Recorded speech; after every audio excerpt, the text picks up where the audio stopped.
Hello everyone, what is happening? I'm your host Ayman Hassan and welcome back to another video here at Most Amazing Top 10. I feel like your house is the one place everyone knows like the back of their hand. You come home, everything's familiar, everything smells like home, you can navigate your bum to the couch with your eyes closed, you know which snacks are going to be where and where your siblings hide the best ones. But sometimes if you've just moved into a place or you start exploring an area like an attic or a basement, you find stuff that doesn't belong to you, and sometimes, just sometimes, they can be horrific. So I've set the scene, so let's get into it. Make sure to like and subscribe to the channel guys, as well as top 10 Hindi videos, but without any more delay, let's do this. This is the top 10 scary things found in people's houses. Starting us off with number 10 is the body. Yes, I'm truly starting us off with a bang, so hold on tight folks.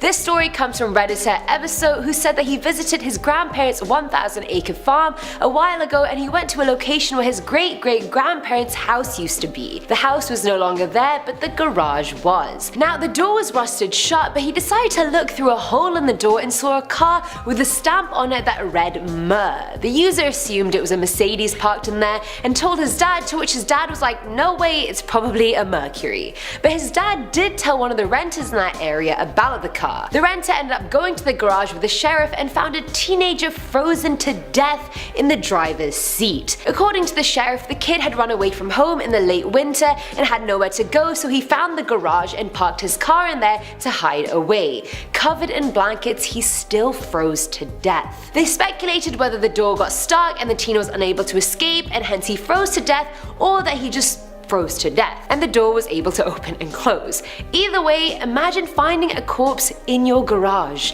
That's just not what you need. That's just not what you need in your life, honestly. Coming in at number 9 is the mystery room. Now back in 2011, a group of contractors in southern Ontario were working on a home that had been abandoned. When it came time to start working on the basement, they discovered something chilling. They found a room that was designed as a confinement or hostage room. Literally. It had a thick door and it only locked from the outside and there was no way to open it from the inside. It was specifically designed to keep whoever it was inside and make sure they had no way of getting out. But the weird part was that the house had been abandoned since 2006, yet the room was built only a few years before 2011. So the room was built after the house was abandoned, which then raises a whole host of new questions. Which sick mind created this hostage room in this empty house, and who do they keep down there, if anyone? At number 8 we have the exorcism kit. This one's from Reddit user You've Been Duplicated, who was cleaning out her grandmother's house after she died. Obviously as a grandma there were a lot of antiques in her house that the user was looking through till she happened upon a worn out picture of Jesus in a wooden frame, but the frame was a few inches thick. The user found a latch on the side of the picture and realized the picture had a compartment at the back that you could open. When she opened it, she found a bunch of ancient looking items, a rosary, a large wooden cross, a cloth, a vial, and a spoon. Now just to clarify, her grandmother was a very religious woman anyway, church every day, car and house filled with religious paraphernalia, so the picture wasn't really a surprise. The user asked her mother about the things, to which she said she had no idea the picture even opened. The user speculated it was her grandmother's exorcism kit in case, you know, she ever needed it. And I mean, fair enough, it's always a good thing to keep handy. You got your lip balm in your handbag, you got your pepper spray, and obviously you gotta have your exorcism kit as well. Filling our number 7 slot is the noose. Now this was shared by an anonymous person, so I don't know what to say except thank you random person for the spooky story, you're the real MVP. But anyway, in this person's sophomore year of college, they decided to rent a house with some of their friends. The user didn't end up moving in with his friends, but they did spend a lot of time at the house that their friends ended up choosing. Now one day they were just exploring the house and they managed to find a door behind the furnace that you couldn't see if you were in the main hallway. And of course the realtor had no idea it was even there, hence she didn't even show them it. The friends decided to go into the secret room because that's always a good idea, but they had a flashlight, so at least they were prepared. The room smelled quite stuffy and it was clear that no one had been in there for ages. When they went further in, they found a noose hanging from a 1,000-pound weight unit on the ceiling and a bunch of creepy things written on the wall. The friends literally did not know what to do with what they found, and honestly neither would I, so they ended up cutting down the noose and never going into that room again.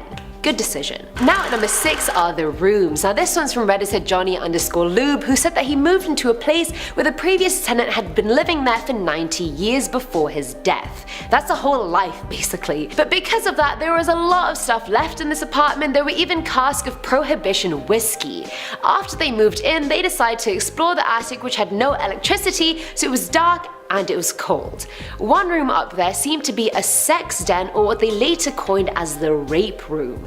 Inside they found 4-foot-long wire bed frames, a noose made from pantyhose, a sewing machine, and a dresser in which one drawer was jammed shut, and they were never able to open it. In another room it was a bit more fun. They found some couches, some newspapers from the 40s, and an old Victrola. But weirdly enough, Johnny also found a word scribbled in his room one day in a red pen. Now the word was meow, meow, I don't know how to say the word because it's not a real word, and it's been unexplainable since the day it appeared. It wasn't there when they moved in, but it just randomly appeared. I have questions, and I need answers. Coming in at number 5 are the jars. No, not jam jars, but after hearing the story, you would have wished that they were jam jars. Back in 2012, contractors were working on renovating a home in Hannibal, Missouri when they ventured into the basement. I'm telling you, check your basements, people, before you move in anywhere, because all this stuff being found is 80% found in the basement and 20% found in the attic. Creepy things are rarely ever found in the kitchen or the living room, so people just never look beyond those rooms. But anyway, in the basement, the contractors found 2 jars that had feti inside that had been preserved in formaldehyde. I really want to say fetuses, but Google said it's feti, but I'm gonna go with fetuses because it just, sounds better rolling off the tongue, you know how it is. Apparently, the property used to house an illegal abortion clinic before the 1950s by a Dr. Hayes, which explains the jars, but still, why did they keep the fetuses to begin with? The county coroner observed them and estimated they were around 50 to 60 years old, so identifying their genders was near to impossible. The backstory of the location definitely makes the discovery more okay, but still, just imagine these people's initial shock when they went down to the basement and discovered jars with fetuses inside them. Fetuses. At number 4 is the serial killer kit. I'm surprised at how many people are finding random kits in their house. First an exorcism kit and now this. What's next, honestly? Redditor Daily Dishable shared a house with some of their friends a few years ago. They had lived there for quite a while but had never really spent any time in their basement. So one night they got a bit drunk and decided, you know what, now's the perfect time to explore the basement. They went down there and found a dirt crawl space at the edge of the basement that extended under their front porch. The user's roommate decided to go into the crawl space with a flashlight, and he came back out with a duffel bag. I'm sure they opened the bag hoping to find some cool things, maybe even some money, but what they actually did find was a lot worse. They found a 4.5-inch hunting knife that had a broken handle, 2 black ski masks, and 1 black leather glove. Now I'm not saying there is a perfect kit you could assemble if you were a serial killer, but I'm just saying the stuff they found in that bag would make a pretty decent serial killer kit.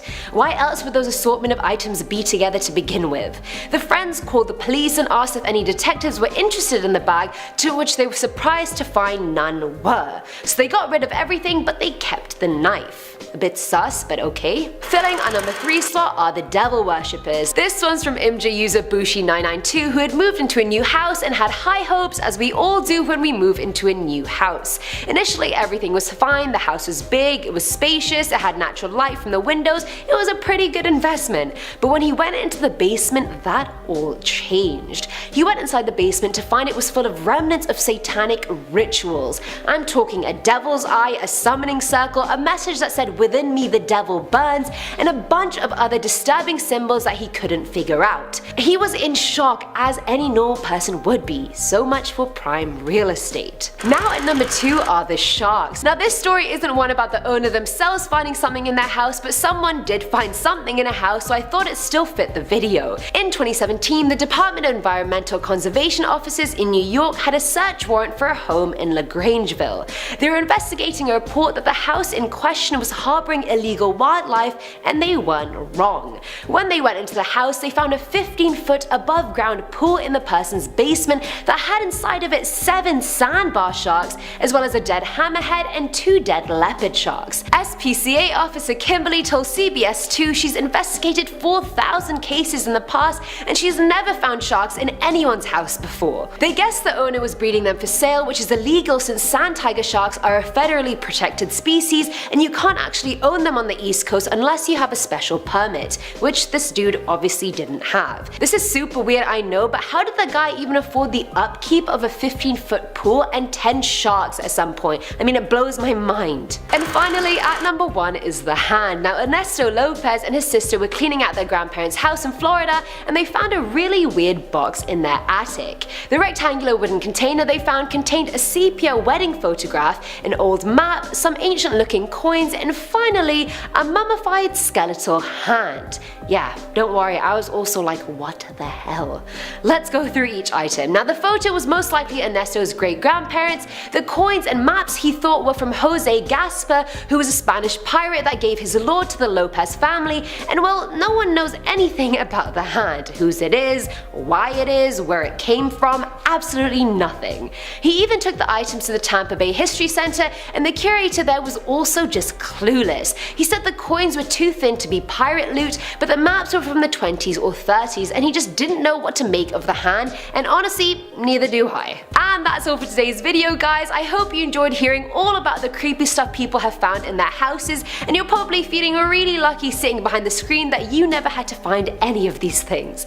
But if you do have any creepy stories for me about stuff you found, leave them in the comments below, and I'll try to reply to as many as I can. As always, I'm your host Ayman Hassan, and I'll see you next time. Bye!